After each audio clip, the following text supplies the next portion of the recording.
श्रीमती विजय लक्ष्मी गौतम जी, माननीय सांसद श्री रविकिशन शुक्ला जी, माननीय सांसद कमलेश पासवान जी, माननीय सांसद श्री ब्रजलाल जी, माननीय सांसद डॉक्टर राम त्रिपाठी जी, अनुसूचित मोर्चा के प्रदेश के अध्यक्ष श्री रामचंद्र कनौजिया जी, सभी माननीय विधायकगण, भारतीय जनता पार्टी के सभी पदाधिकारीगण और उपस्थित भाइयों बहनों, गोरखपुर क्षेत्र के अनुसूचित जाति के इस महासम्मेलन के अवसर पर गोरखपुर क्षेत्र के अलग अलग जनपदों से आए हुए आप सभी उपस्थित भाइयों और बहनों का मैं बाबा गोरखनाथ की इस धरती पर हृदय से स्वागत करता हूं, अभिनंदन करता हूं। भाइयों बहनों, जितना बड़ा सम्मेलन यहां पे अनुसूचित जाति बंधुओं का भी यहां पर संपन्न होने जा रहा है, इतना ही बड़ा नारी शक्ति वंदन अधिनियम का एक बड़ा महासम्मेलन अभी अभी मैं बलिया से करके आपके बीच में आ रहा हूं। आज पूरे देश में, पूरे प्रदेश में जो परिवर्तन आया है उसके प्रति जाति, मत, मजहब, क्षेत्र और भाषा से ऊपर उठकर के हर व्यक्ति प्रधानमंत्री मोदी जी के प्रति आभार और कृतज्ञता ज्ञापित करने के लिए पूरी तत्परता के साथ खड़ा है। आज ये दोनों सम्मेलन उसके उदाहरण हैं। यह अवसर हमारे पास बाबा साहब भीमराव अंबेडकर के प्रति कृतज्ञता ज्ञापित करने का भी होता है। भाइयों बहनों, अभी 26 नवंबर की तिथि आएगी। 26 नवंबर की तिथि, इसी दिन बाबा साहब भीमराव अंबेडकर जी ने भारत के संविधान को लिखने का कार्य पूरा किया था और इस तिथि को प्रधानमंत्री मोदी जी ने संविधान दिवस के रूप में मनाना प्रारंभ किया। यह सम्मेलन भारत के प्रत्येक नागरिक का दायित्व बनता है कि बाबा साहब भीमराव अंबेडकर के प्रति हम कृतज्ञता ज्ञापित कर सकें। उसके प्रति इस भाव को अभिव्यक्त करने के लिए भारतीय जनता पार्टी नेतृत्व की केंद्र की मोदी जी की सरकार के द्वारा चलाए गए इस अभियान को बाबा साहब भीमराव अंबेडकर के कृतित्व को, व्यक्तित्व को देश और दुनिया के सामने और आने वाली पीढ़ी के सामने रखने का एक सशक्त माध्यम प्रधानमंत्री मोदी जी ने जहां इस कार्यक्रम के माध्यम से आगे बढ़ाया, वहीं बाबा साहब भीमराव अंबेडकर के पंच तीर्थों को आने वाली पीढ़ी के लिए एक महातीर्थ के रूप में, प्रेरणा केंद्र के रूप में स्थापित किया। भाइयों बहनों, पहले सरकारें 2014 के पहले जाति, मत, मजहब के आधार पर योजनाओं का लाभ चेहरा देख करके देती थी। मोदी जी ने विकास की योजनाओं का लाभ गरीब को, वंचित को, दलित को, महिलाओं को, नौजवानों को, अन्नदाता किसानों को उसका आधार बनाकर के योजनाओं को प्रभावी ढंग से क्रियान्वयन करने का कार्य किया।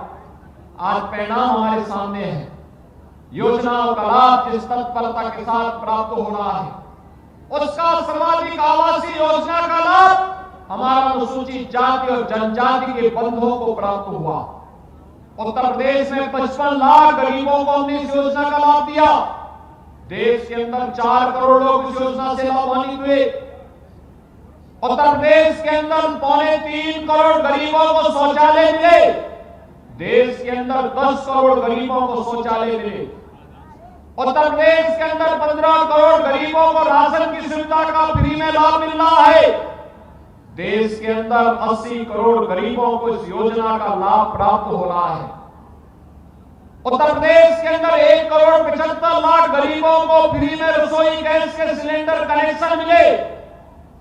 देश के अंदर यही संख्या बढ़कर के 9 करोड़ है और उत्तर प्रदेश की उज्ज्वला योजना के लाभार्थियों को मैं खुशखबरी दे रहा हूं। हमारी सरकार ने तय किया है कि दीपावली और होली को एक फ्री में सिलेंडर उनको उपलब्ध करवाने का कार्य, भरा हुआ सिलेंडर उपलब्ध करवाने का कार्य करेंगे। ये बाबा साहब भीमराव अम्बेडकर के प्रति कृतज्ञता ज्ञापन करने का एक माध्यम है हमारा। और भाइयों बहनों, इसमें कोई भेद किसी के साथ नहीं। आज जो मैं बोलने के लिए आया हूं वो ये कि प्रधानमंत्री स्वनिधि योजना के अंतर्गत स्ट्रीट वेंडर, इसमें ज्यादातर महिलाएं हैं और उनमें भी ज्यादातर अनुसूचित जाति की महिलाओं को इस योजना का लाभ मिला है। उत्तर प्रदेश के अंदर 14 लाख गरीबों को इस योजना से जुड़ने का अवसर प्राप्त हुआ। प्रधानमंत्री स्वामित्व योजना के अंतर्गत जो जहां मकान है वहीं पर जमीन का पट्टा उसके नाम पर होगा। और इस योजना में 75 लाख गरीब इस योजना से प्रदेश के अंदर लाभान्वित हो चुके हैं। और दिसंबर 2023 तक 1,25,00,000 गरीबों को इस योजना के साथ जोड़ने के बड़े लक्ष्य के साथ सरकार कार्य कर रही है। भाइयों बहनों, आज जब हम लोग गोरखपुर के इस महासम्मेलन के माध्यम से इस कार्यक्रम के साथ जुड़े हुए हैं, इस अवसर पर गोरखपुर को 271 करोड़ रुपए की परियोजनाओं की सौगात भी प्राप्त हो रही है। ये योजनाएं गोरखपुर जनपद के लिए आ रहे हैं, हर जनपद के लिए इसी प्रकार से बनाई गई है।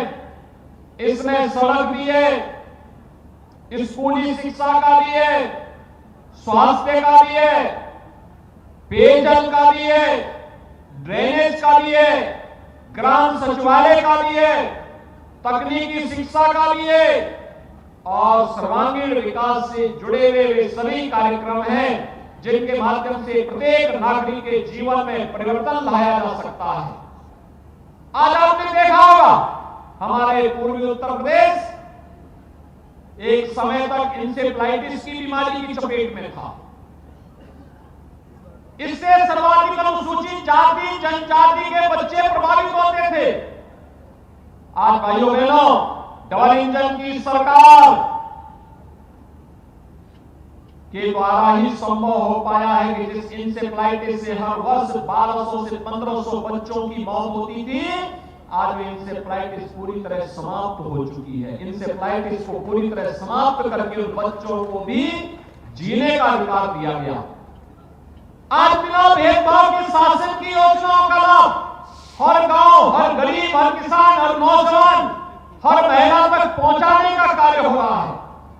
और मैं यही आश्वस्त करने के लिए आया हूं, हमारी सरकार ने, डबल इंजन की सरकार ने तय किया है, अभी 15 नवंबर आएगा, ये जनजातीय दिवस के रूप में 15 नवंबर की तिथि को मनाया जाएगा।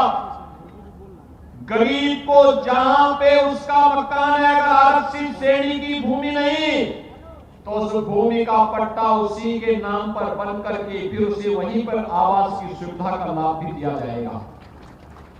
हमारी सरकार ने तय किया है कि हर जनपद में अनुसूचित जाति और जनजाति से जुड़े हुए बच्चों के लिए अभ्युदय कोचिंग की व्यवस्था के माध्यम से प्रतियोगी परीक्षाओं में इन बच्चों को भी आगे बढ़ने का अवसर प्राप्त हो सके। इसको और अच्छे ढंग से, प्रोफेशनल तरीके से इसे आगे बढ़ाने का कार्य हम प्रभावी ढंग से आगे बढ़ाने का कार्य करेंगे, जिससे अनुसूचित जाति जनजाति का कोई भी नौजवान अपने आप को विकसित महसूस न कर सके। अनुसूचित जाति के नौजवानों के लिए, छात्रों के लिए एक तरफ समाज कल्याण विभाग के द्वारा चलने वाले छात्रावासों की व्यवस्था के सुदृढ़ीकरण, उनके सुंदरीकरण के लिए सरकार ने भरपूर धनराशि उपलब्ध करवाने की कार्रवाई प्रारंभ की है। तो दूसरी ओर सरकार का यह भी निर्णय है कि उच्च शिक्षा के अध्ययन के लिए देश के किसी भी प्रतिष्ठित विश्वविद्यालय में और दुनिया के किसी भी बड़े संस्थान में अनुसूचित जाति का युवा अगर वहां पढ़ने के लिए जाएगा, उत्तर प्रदेश के युवा को उत्तर प्रदेश सरकार स्कॉलरशिप देने का कार्य करेगी। और इसके लिए लखनऊ में बाबा साहब भीमराव अंबेडकर अंतर्राष्ट्रीय केंद्र के निर्माण का कार्य युद्ध स्तर पर आगे बढ़ रहा है। भाइयों बहनों, ये डबल इंजन की सरकार है, इसकी विकास की स्पीड ही डबल स्पीड नहीं है, बल्कि यहां बिना भेदभाव के योजनाओं का लाभ भी आपको पूरी तत्परता के साथ देने के लिए पूरी तत्परता के साथ तैयार है। और आज का अनुसूचित जाति का महासम्मेलन इस बात का प्रतीक है।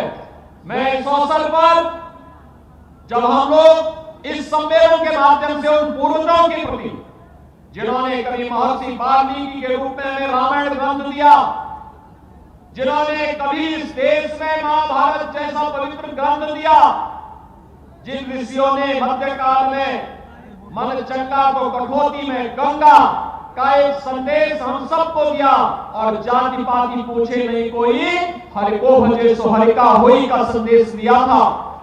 जिन महापुरुषों ने भारत के अंदर सामाजिक न्याय की इस व्यवस्था को विकास के साथ जोड़ने का कार्य किया और जिन महापुरुषों ने देश की आजादी अपने सामाजिक अपमान को सहते हुए भी देश को आजाद बनाने में अपना सर्वस्व न्यौछावर किया है, और उन सबके प्रति कृतज्ञता ज्ञापित करते हुए मैं एक बार फिर से गोरखपुर क्षेत्र के प्रत्येक जनपद से आए हुए आप सभी बंधुओं का हृदय से अभिनंदन करता हूं। 270-71 करोड़ रुपए की परियोजनाओं के लिए बधाई देता हूं और आप सबको दीपावली और छठ की मंगलमय शुभकामनाएं देते हुए अपनी वाणी को यहीं पर विराम देते हुए यहाँ के प्रदेश के अनुसूचित जाति के अध्यक्ष श्री रामचंद्र कनौजिया और उनकी पूरी टीम को बधाई देते हुए कि उन्होंने सफलतापूर्वक इन आयोजनों को प्रदेश में संपन्न करके एक हलचल पैदा की है। इस हलचल को और प्रभावी ढंग से आगे बढ़ाने का कार्य करेंगे। आप सबके प्रति मेरी शुभकामनाएं। धन्यवाद। जय जय श्री राम।